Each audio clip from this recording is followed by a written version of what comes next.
Let's try Facebook.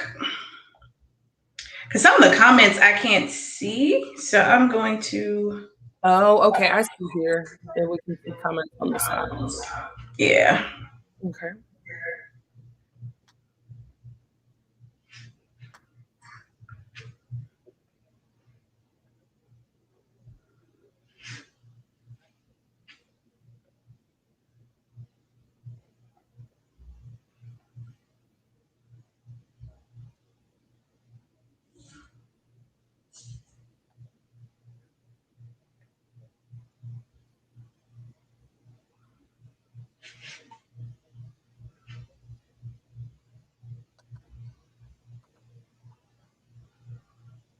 Oh, there we go.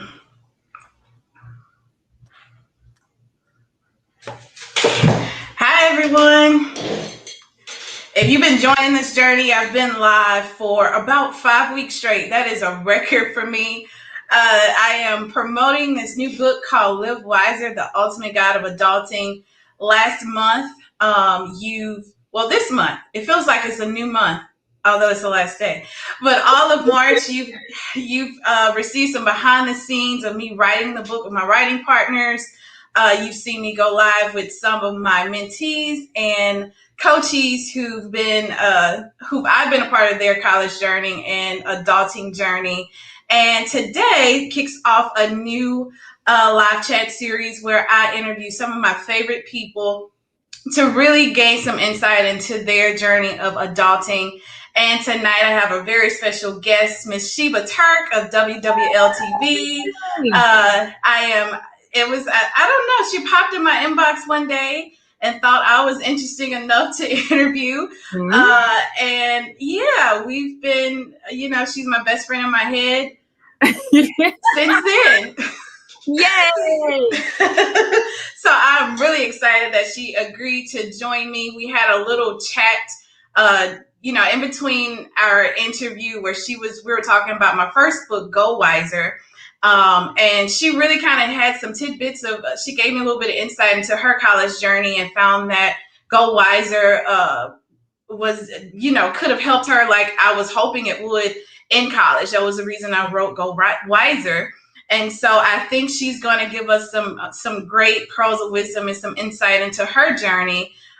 Really just to show that no matter how you start, it doesn't mean that your chapter is finished and that everybody goes through this tough post-college journey called adulting. So I'm going to let Sheba introduce herself because we know her as the anchor WWLTV. And I know she's an avid reader, but I want you to tell the people who you are. Oh, thank you, Dr. Rilla, first for having me. You are now one of my best friends in my head. And I guess we're now in real life, too, because when I met you, I genuinely find people who I say I fangirl over too. And it's not fake for stories. I was so impressed with your journey, with coming from a family who didn't have a ton of people who had gone to college. And I was just like, wow, look what she's done with her story. And look how she's trying to help others. So thank you for having me on for this conversation. Your story will air on WWL next week. And yeah, my life story is simple. I do struggle with, now that I'm a TV person, how do I define myself? Who am I outside of that, right? Everybody knows Sheba Turk on WWL. If you watch Channel 4, if you don't, I'm a New Orleans girl. I'm a reader. I'm a dog lover. I was just showing you my new puppy who I had to put on lockdown. So we can yes, the 7-week-old German Shepherd. She bit my face right before we went. Yeah, girl, she's trying to eat me and my other dog, who's a sweet little pit bull mix. So that's my life. I'm a dog lover, a reader, a TV personality, all those things. She bit you. I'm still trying. German Shepherd puppies in the commonest, they chew a ton, but she chews my other dog's ears. She chews my face. She chews my shoes. She chews your hands. She's like, I call her a baby dinosaur. I've never seen it's always open. I'm a god mom to a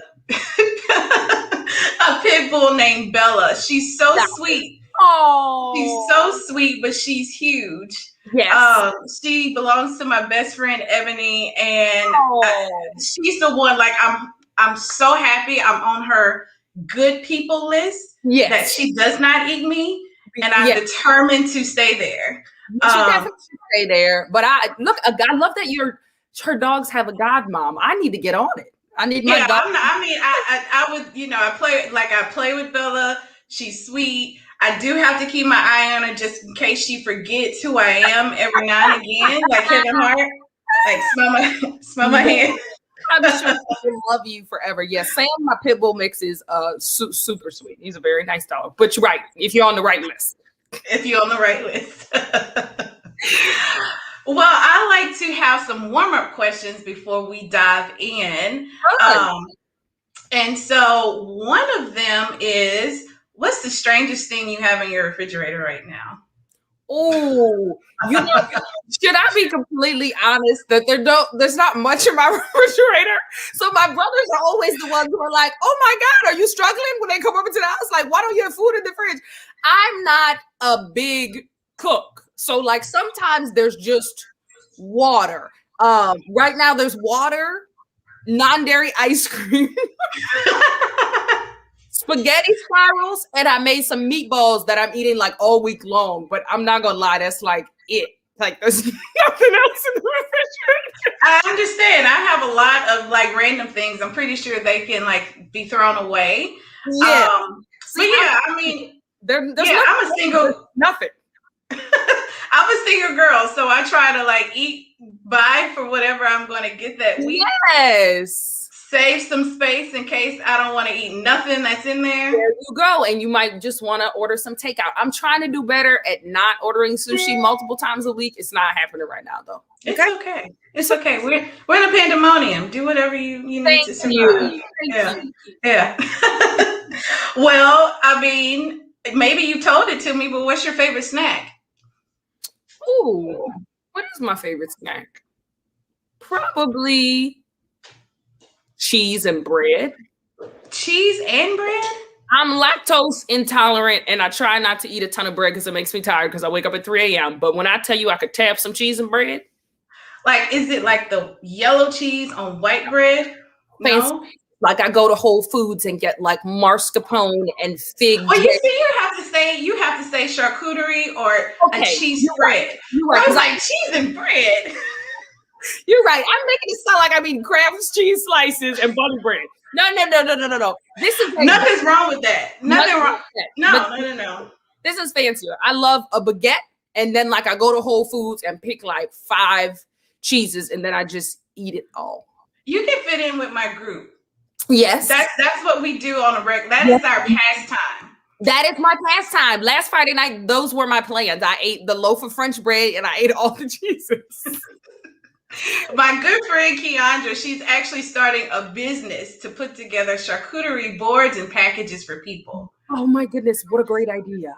Yeah, so I'm gonna send that to you. Yes, and maybe we'll put together a little special pack. But this week has been blueberry goat cheese from Trader Joe's. Oh my God. That's been on our list. I have to go get it. They've been eating it.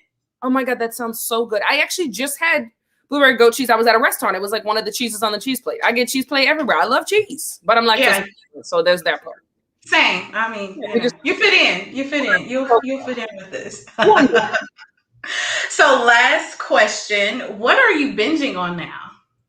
Oh, you mean like TV? Yeah, it could be TV, it could be anything, podcast. What are you like, episode after episode or chapter after chapter? Okay, we're going to go with chapter after chapter because one of my fun facts is even though I'm on TV, TV's not my favorite thing to watch. So I'm usually just catching up on news stuff if I'm watching TV. Books, right now I'm reading this amazing biography of Zora Neale Hurston that I'm obsessed with. It's like 500 pages. So usually I'll do a book like every week or 2 weeks. I've been reading this one for like 4 because I've been busy. It's called like My Life in Rainbows, and I'm messing up the title. I think it's by Valerie Boyd. It's amazing though. Like every detail of her life. And I honestly didn't know a ton about Zora Neale Hurston. You know, I've named my new dog the German Shepherd Zora because I happened to be reading this book. I thought it was fitting for the pup. But I read Barracoon last year. She did this anthropological look at who was supposed to be the last slave to arrive in America did the book a gazillion years ago before her death. It was just published in 2018. I read the book and then became fascinated with like, wow, she wrote this amazing book that wasn't published till so long after she died. What was her life story? And it's pretty fascinating. So I have a current obsession with Zora Neale Hurston. Yeah, both of those books are on my list. So I need to read the one that was just released. And yeah, no, those are fabulous. So yes. If I have any spare free time, my face is in a book. Yeah. I think President Obama's book is it 700 pages? I said I was going to be reading that all of 2021. So all of 2021. I do plan to tackle it. Haven't got there yet. I've read, of course, Michelle's Becoming was amazing. And I read one of his books, but I forget which one it was. And it was so long. I See Your Hope and Dreams of My Father. And I think it was Dreams of My Father, but I confuse them. So yeah. It's great though. Okay. Well, good deal. Now that we are all warmed up, tell us about your college journey. I know a little bit about it? You do. I was about to say, which part? The part 1 or part 2? Both. And that's the point. That's the point. I think everybody has this idea that everybody comes out in 4 years and it's all perfect. Yeah. But yeah, tell us about where you started. How did it go? Yeah. Okay. So first I'll say I love sharing this story and I'm excited that you invited me to do so, mainly because I know people look at me on TV and they're always like, they think things were so perfect and easy because they look at your end and they're like, oh, well, then everything was perfectly fine. So I love telling people, I'm like, if your journey was as hooked up as mine, you're going to be fine, right? I'm living proof of that. So the journey starts at NYU. I graduated from Dominican in New Orleans, went to NYU, but as we've had many conversations about, I knew nothing about money. Like financially, I had no knowledge, like barely had a savings account, didn't know what loans I was signing on to, did not know what an interest rate was, didn't even know to tell you I didn't know what it was. And now that I have so much more financial knowledge, it's so fascinating to look back at myself going to college and not realize how much I didn't even know. So I went to NYU on a half tuition scholarship. I was always very studious. But the tuition was $60,000. So half was still 30. I had no money to college. So I went with all these like loans with super high interest rates that I probably should not have taken out. I went for a year and a half. In that time, I moved from pre-med to biological anthropology major to journalism. So I discovered like that I should follow my passion for writing while I was there. I was planning to be a newspaper writer though at the time. And then I literally ran out of money to go back to school. Like I owed the $60,000 from the time I had been there, which I wasn't really keeping up with my tuition and stuff. My parents were trying their absolute best. My mom had even taken on like a second job, cleaning up and cooking for someone like to try to help me get through. But like none of it was enough. And so I literally flew home for Christmas break after a year and a half at NYU. And could not go back. Not only could not go back, I owed all the tuition. And so they wouldn't release my transcript so I could go to a more affordable school that I should have gone to in the first place. So I always tell people thus far, it has definitely been one of the darkest periods of my life because my parents raised me to believe in education. Neither one of them finished college, but they didn't graduate. So they were like, our kids are going to graduate. We're going to do everything to sacrifice and make sure that's possible. And then you guys will have a better future. And then it was like, I got to this point where it's like, I've invested everything in studying and going to school. And there's another component to that, finances, that I don't understand, that I now feel powerless towards. And I just was like, I don't know what to do. Your story, and that's why I really wanted, like, your story is so similar to millions of students out there. And it's, you found your way. Some students are still stuck in that holding pattern. But it's college is great. But it's one of the most expensive decisions no one ever helps you to think through. No, if you just don't happen to come from a family that already understands money, is teaching you about interest rates and loans and to make the best financial decisions, or even to play a sport, right, just so that you can get a college scholarship. Those were not conversations in my household. And now that, you get out into the world, you speak to more people, you're like, wow, some people are so strategic about this. At 19, 20, 21, you don't know that you don't know these things. You don't know that you're making the wrong decision. And then by the time you figure it out, you're so far behind. And that was a part that I had to really struggle to overcome. I was like, man, I've worked this hard and not through my own, not trying to make the right decisions. I've messed up $60,000 messed up. Yeah. Yeah. So take me from you coming back from NYU to New Orleans. How did you restart your college journey? So I came back home. It was sad. I just came back to my parents' house. I had no resume, barely any work experience. I couldn't even get a job like bagging groceries. I was like, I can bag the groceries. I would be a great bagger. Listen, you're overqualified. Listen, I was overqualified, but they wouldn't even hire me to do that. So I had no job. I had no call. Nothing. It was my mom who was like, we're going to get you back in school, right? So she called NYU, and my life in many ways works out in miracles that I know, like I have to always say God or some higher power, if you don't believe in that, had to be stepping in, because I really wasn't supposed to get my NYU transcript until I paid the $60,000, because that wasn't loans. That was tuition I owed. And so my mom kept calling, and one day she got somebody, she told the whole story to, y'all think I talk, but my mama talk more than me. And she told them the story, and they were like, we feel bad. She promised that we would pay the money back, which I have done. But at the time, they didn't know that was going to happen. They sent the transcript over. So my mom gets the transcript. We go to UNO. Literally the semester, I think, had already started. I sat out of school an entire semester. And in that time, writing a book that I don't even know where it is now. I think it was just to try to keep myself focused on something. But and crazy then, as dark as it felt, like I still knew I wanted to write, right, and be a writer. And so I go to UNO. I'm like 2 weeks late for enrollment. So I end up with this like special person who has to like put me in classes, and recommends a journalism class being taught by Kim Bondi, who then becomes like my mentor, tells me to get into TV news. She had been an executive at CNN. So it was all these crazy things, like as things are literally crumbling and I'm falling in the volcano, like there's this little string that keeps pulling me back up. So only now, though, it took me many years to go back and be like, that's crazy. Like it was falling literally into place. It just felt like it was falling apart at the time. So that really puts us right at our next question. I feel like when you're trying to find your purpose, there's going to be key experiences where things click, even though it's dark and it doesn't seem like it, but there's something that keeps pulling you back. Definitely. What were those key experiences that led you to like this purpose of writing and communications and expressions in all forms?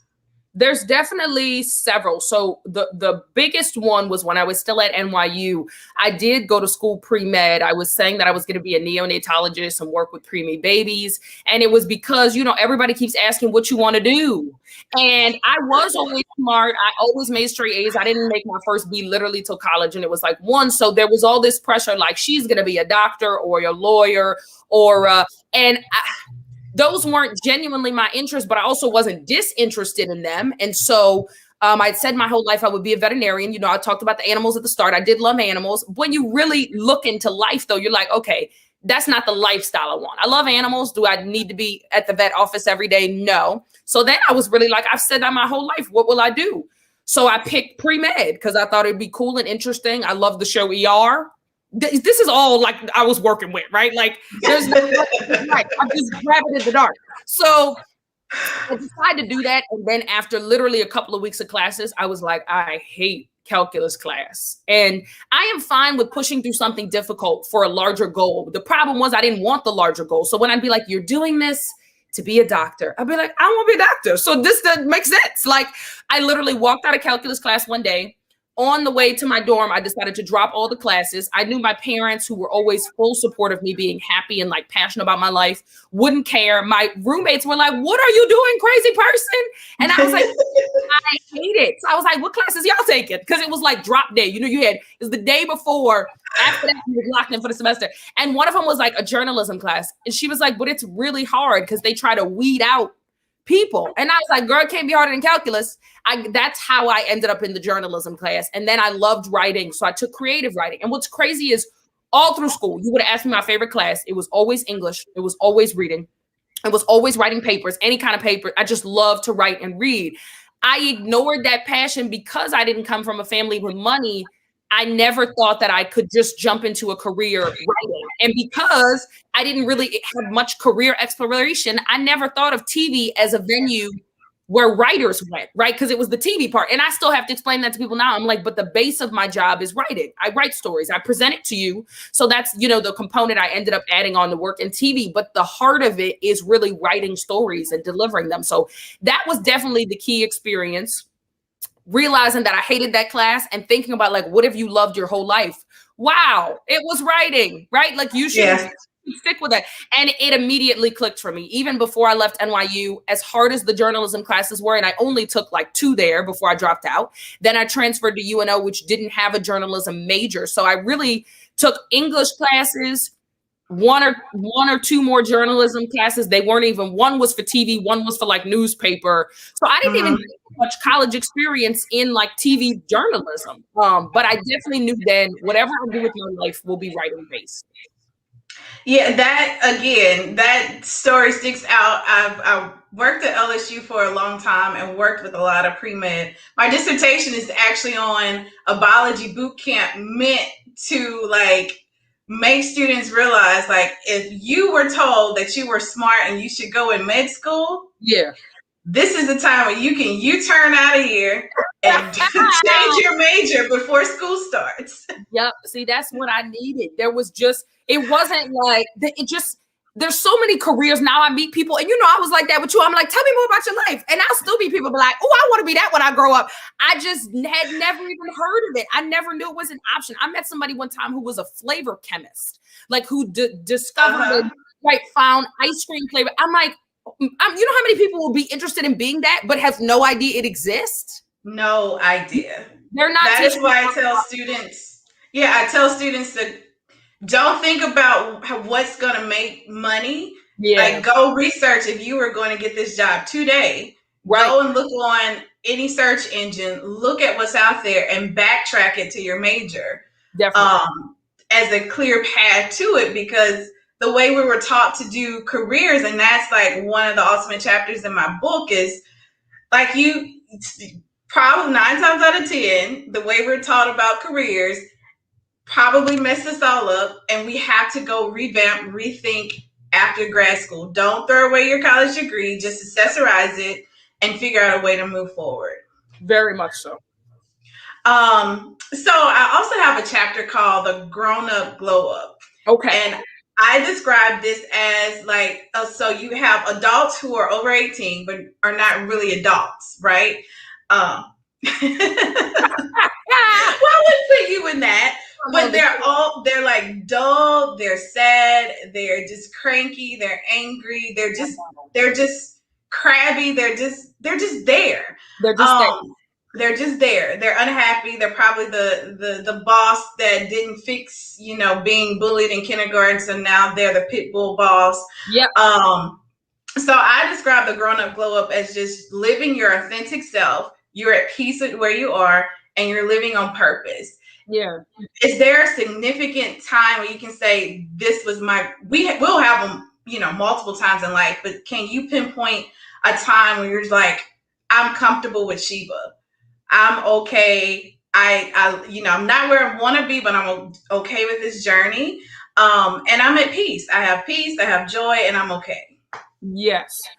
Definitely one stands out. I mean, the easiest, my book release party in 2018. And I think that surprises a lot of people because of the glam, right? And attention that comes with my career. They think that that's the part I hate to say care about the most, because of course I care about my job and I'm very grateful. But as someone who wanted to be a writer, after I gotten into TV for a while, there was a part I felt that I wasn't fulfilling, right? Which was surprising to people because they were like, I went up the ranks so fast and I was doing so well. People were like, well, that's it. Like, you're good. And really on the inside, I was like, there's something missing though. I wanted to be a writer and I want to be known for writing. And I honestly was just so tired when I first started working at TV because the hours are insane. Like my first shift was 1 a.m. to 7 a.m.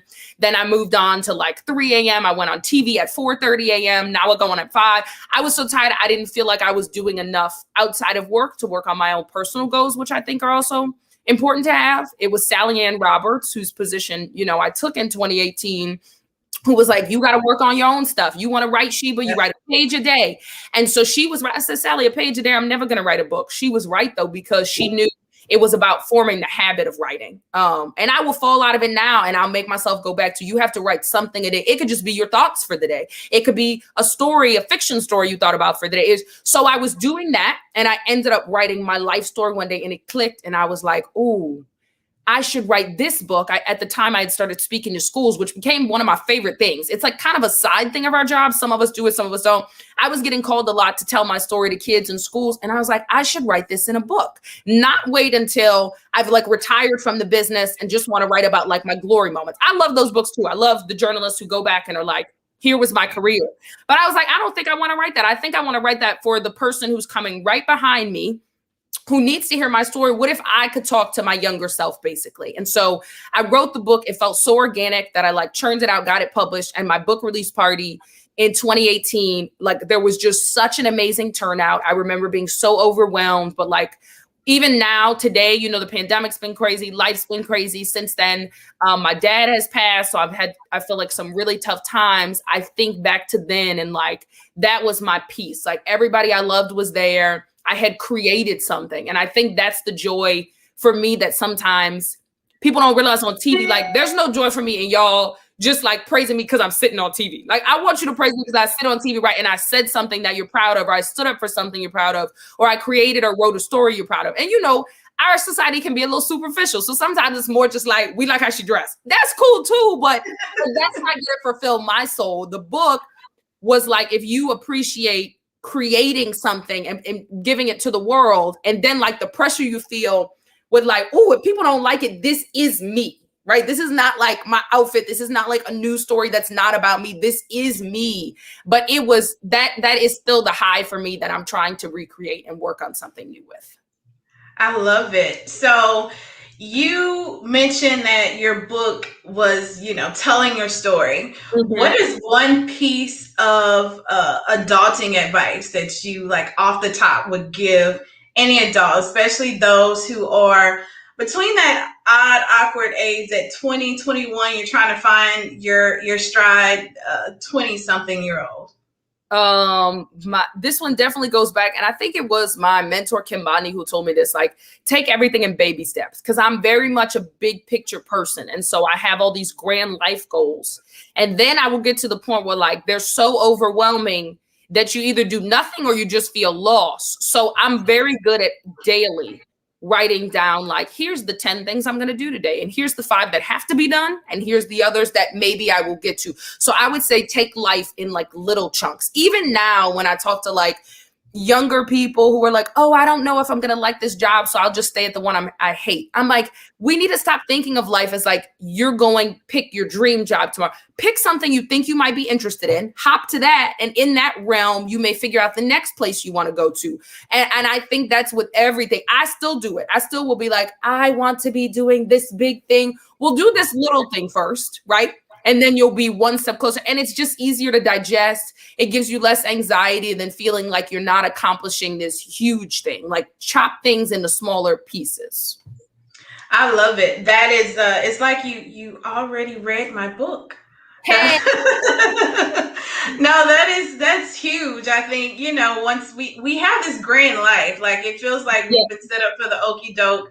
Once you graduate, have your degree, we're going to have an awesome salary. We're not going to be broke. We're going to vacate. We're going to get the house, the car. We're going to, you know, move our way up on these jobs, you know, and be promoted and all this great stuff. But then it's like, no, that is the goal we're always trying to get to, but it's definitely not going to happen in the 5 years or a year or two after you graduate and you're 25. No, like that's no time for a midlife crisis at all. Just keep going. Like 40 is the new 50 now. 50 is the new, like we're living longer, and the race doesn't have to be as compact as the world has made it out to be. No, and it is hard. Like, you fall into the comparisons. Well, like, why is this person then able to buy a house and I'm not? How can they afford it? Well, this is really like where you learn in being an adult to like, your journey is your journey. So like, and I just, you know, talk to so many people. I've learned like, I'm mad that I've been saving for a house for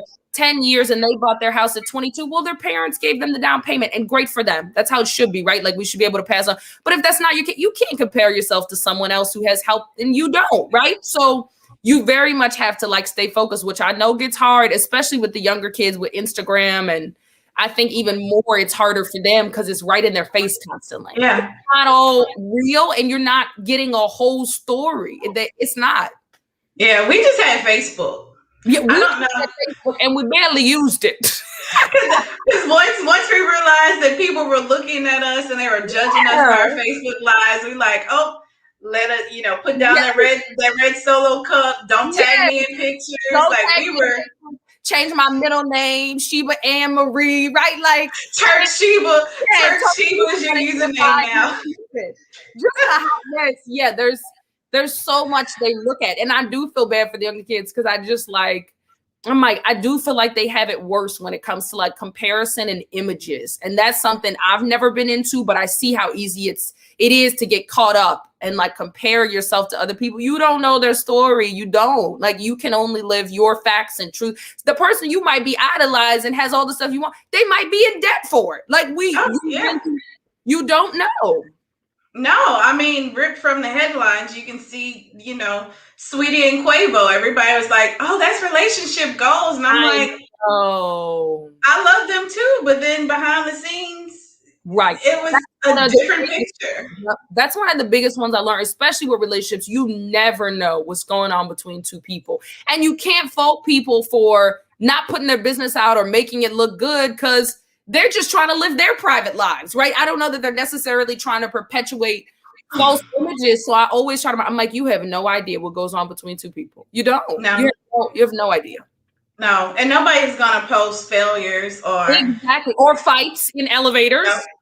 No. And say, no, we got through that. We're good now. Nobody's going to do that at all. No, not at all. And honestly, I don't know that people should or that they owe it to us. I think it's for us to be adults and realize we don't know the whole story. So like their cute picture and leave it at that. Wish everybody the best. And I definitely am, especially watching young people like that going through a tough time. I know people are so judgmental. Like, they're young. And even if they're not, like, people have to learn, like, give them some space for whatever they went through.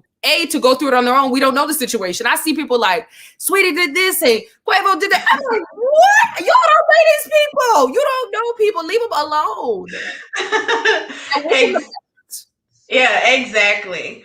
So as we wrap up, I want tell us how we can get your book, how we can follow you, and how we can support you if you have any new things that are coming up. Wonderful. Okay, so I'm always easy to find. Sheba Turk on everything. So I use my real name so y'all can find me. My website is Sheba Turk. The best way to keep up with me, look at you all fancy. You got it on the banner.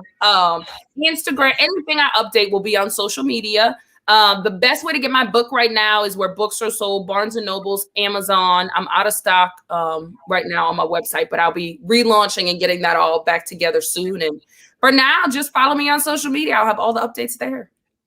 Well, thank you so much. And yep, I'm my own in-house producer. You are amazing. Let me say that again before I go. This woman is bomb. I can't wait for y'all to see the story I'm doing on her for WWL. She's one of my new idols, so I appreciate you having me on.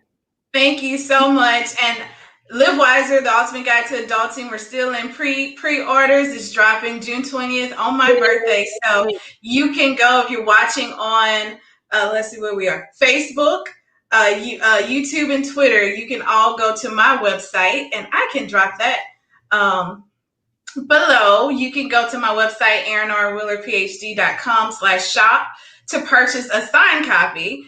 If you're among those first 30 people, I think I have about a few more orders, maybe 5. You'll get a special gift and a special note from me. So thank you so much, Sheba. This has been a pleasure. We'll have to invite you to some charcuterie board parties. I want all the cheeses. We will. I'm going to shout out Nola.